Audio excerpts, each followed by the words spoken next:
Okay, everybody, we start with matrix A, and we want to find the basis for the row space. So I'm going to do a whole bunch of row operations right here, and I get this matrix here, then I do a whole bunch of more row operations, and I get that matrix there, and then I do more row operations, and I get that matrix over there. Oops. And then I do one last operation right there, and I get this matrix right here. And I kind of made the last matrix a little purpley. Now on this last matrix, the first three rows are clearly linearly independent. I'll let you figure out why that is. It's pretty obvious, but you can figure it out. Which means that a basis for the row space of my original matrix A is the vector 1 3 1 3 1 3 0 1 1 0 and 0 0 1. Now I'd like to find the column space of my original matrix A. So I'm going to take, here's what I'm going to do. I'm going to take my I don't have a name for this. We'll call it Bob.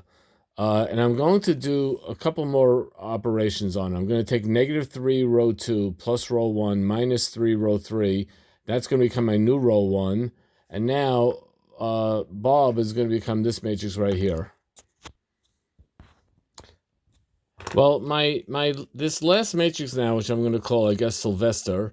The reason I did this is because it's very clear from this last matrix that -2C1 plus C2 equals C3, which means that C3 is worthless, and but clearly C1 and C2 and C4 are clearly linearly independent, and I'll let you figure out why that is. It's very obvious, but you can figure it out yourself.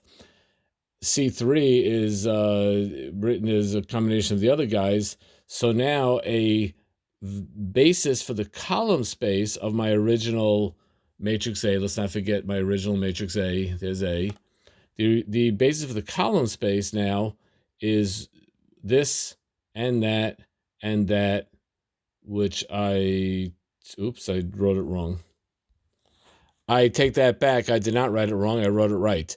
So these three vectors, this and that, form a basis for the column space of the original matrix A. But notice also that this relationship, -2C1 plus C2 equals C3, this relationship holds in this matrix where it was very easy to see. But the same relationship also holds in this matrix if you work that out.